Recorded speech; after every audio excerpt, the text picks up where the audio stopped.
Welcome, dear viewers, to Short Movie Channel. Today's movie story begins with a young woman named Cara Vanson. We see her waking up to the sound of her alarm, followed by her friend Jess waking up as well.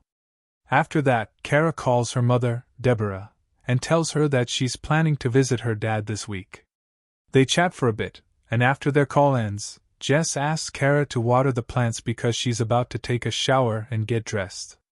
Cara agrees and heads out to water the plants. While doing so, she notices a black car pulling up next to her. A man named Richard steps out, approaches her, and starts a conversation, pretending to be a sales representative. Suddenly, he pulls out a gun, points it at Cara, and threatens her. He orders her to stay quiet and get into his car. Richard forces her into a large storage box placed in the back seat, locks her inside, and drives off quickly. Meanwhile, Cara, trapped in the box, is overwhelmed with fear. Back at the house, Jess finishes her shower, gets dressed, and starts calling out for Cara, but there's no response. Jess steps outside and finds the water hose running and lying on the ground. She begins to feel uneasy about Cara's sudden disappearance, and starts shouting her name. Elsewhere, Richard arrives at an abandoned area, stops the car, and opens the storage box. He tells Cara that he needs to tie up her hands and gag her. He warns her not to try anything or attempt to escape, or he'll kill her on the spot. Terrified, Cara agrees to do whatever he says. While Richard steps away to get the rope, Cara thinks about making a run for it. She tries to escape as fast as she can, but Richard fires a shot, making her freeze in fear and abandon the idea.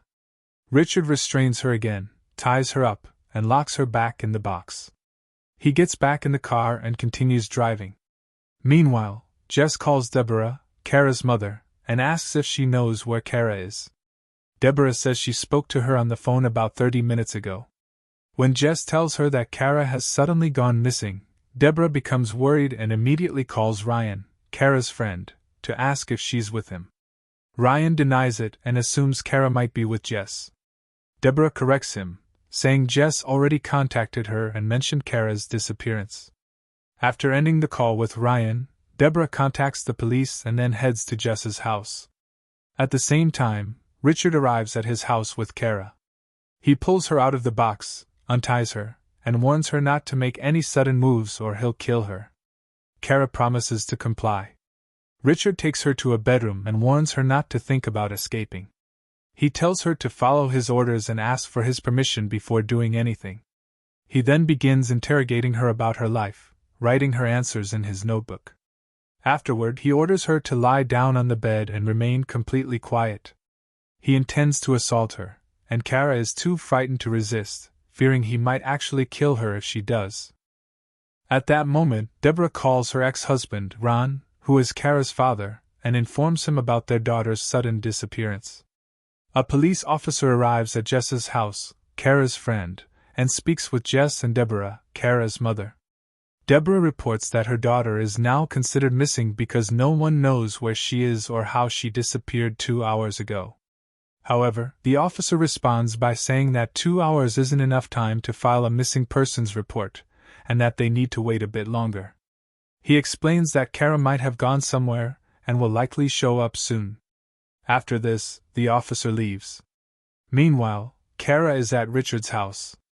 She remains completely quiet, carefully observing her surroundings, waiting for an opportunity to escape.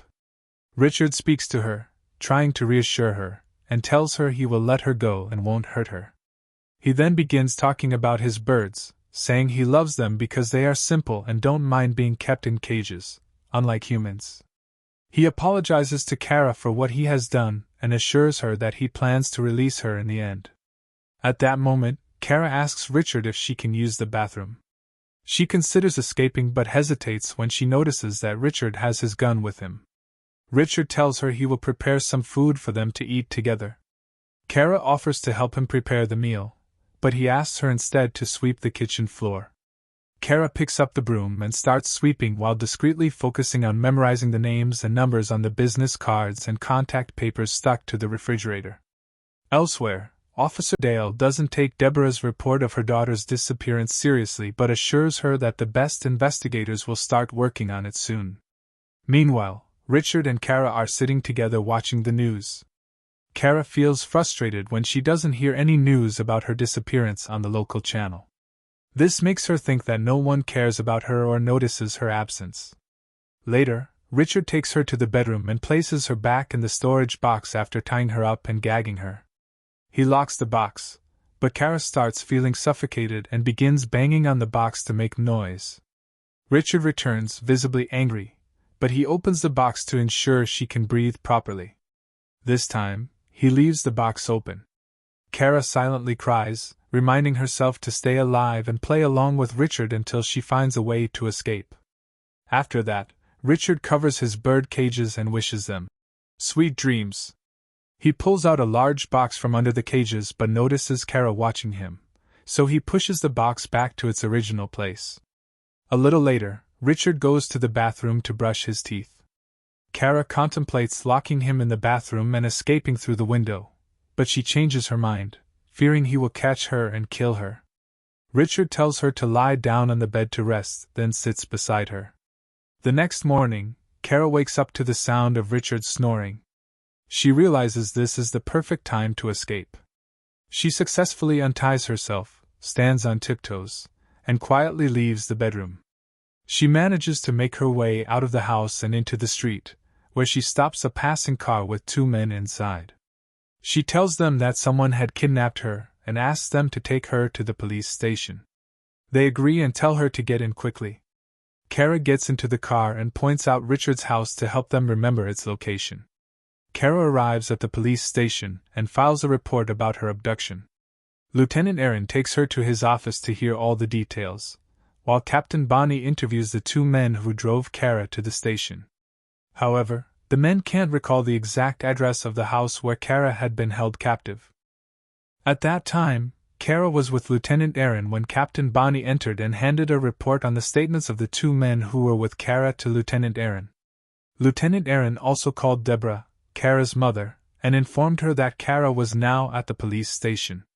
He let Cara and Deborah talk for a while, and Deborah comforted her daughter. Captain Bonnie then asked Cara if she could identify the house and apartment where she was held captive since the two men with her didn't know the exact location.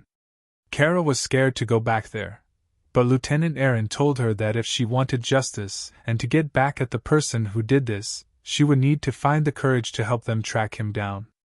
His words motivated Cara, and they all headed to the residential complex where she had been held. When they arrived, Lieutenant Aaron approached a maintenance worker and asked him about someone fitting Richard's description.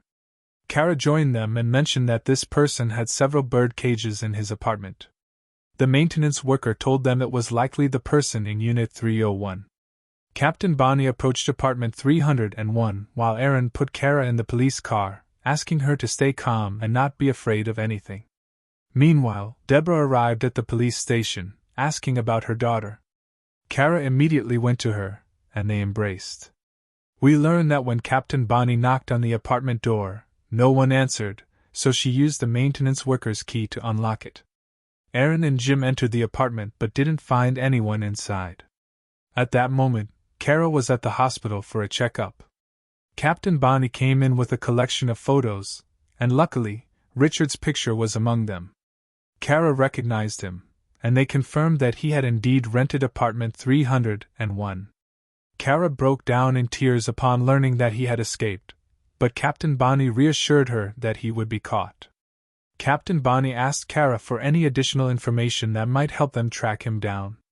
Cara remembered the large box beneath the bird cages in Richard's apartment. They located the box and found evidence of previous abductions inside, including newspaper clippings and Richard's notebook. The notebook contained the names of people he had seemingly kidnapped before. Jim assigned Lieutenant Aaron to investigate the names and find out what had happened to them. The newspaper clippings revealed information about a woman named Sophia, who had been found drowned in a swamp a few days after her disappearance. It became evident that Richard was behind Sophia's abduction, disappearance, and murder. We learn that Richard's pattern involved kidnapping victims, abusing them in his apartment for a few days, and then killing them and dumping their bodies in the swamp. Strangely, Richard documented everything about his victims in his notebook before abducting them. However, Cara's name was not in the notebook, indicating that her kidnapping might have been a mistake or for another unknown reason. Later, Captain Bonnie informed the team that they had located Richard's mother, sister, and wife. At the hospital, Jess, Cara's friend Ryan, and her father Ron arrived to check on her. Cara smiled and assured them she was fine and ready to return home. The next day, Jim, Bonnie, and the police force went to Richard's father's house, where they also found the black car Richard had used to kidnap Cara. Later, Captain Bonnie visited Cara at home, who was upset that police officers would remain stationed around the house for her protection. Bonnie explained that this was necessary for Cara's safety, especially since Richard was still at large. Cara later spoke with Deborah, telling her she wanted to visit her friend Ryan because she was bored and restless. Deborah objected, insisting Cara couldn't leave until Richard was caught. This led to an argument, with Cara angrily stating she wouldn't put her life on hold just because of Richard. Jess arrived, and she and Cara went to Cara's room. Cara acted normally, but something happened that made Jess suspicious. She asked Cara what exactly had happened, and Cara began recounting the difficult ordeal she had endured over the past 2 days. At the same time, Lieutenant Erin was interrogating Ashley, Richard's wife. She told him that she had been traveling and recently returned, assuring him that Richard would never commit such crimes, adding that she didn't know his current whereabouts and hadn't contacted him in the past few days. Later, Stephanie, Richard's sister, was questioned. She revealed that Richard was driving a car with fake license plates. She also mentioned that their mother had ongoing conflicts with Ashley. Additionally, she expressed that she was almost certain her brother wasn't new to kidnapping girls. Lieutenant Erin felt sympathetic towards Stephanie because she appeared very scared and terrified of her brother. Stephanie confessed that Richard had called her yesterday afternoon, informing her that he planned to meet her and their mother today before leaving town. Lieutenant Erin relayed this information to Officer Jim, who deduced that Richard was still at the hotel where he was supposed to meet Stephanie and their mother. Captain Bonnie was immediately sent to the hotel. Meanwhile, Officer Dale asked Cara to stay home until Richard was apprehended. However, she protested, saying, "When you found out he disappeared, you did absolutely nothing." Jim tried to calm Cara and support her, giving her a sense of optimism.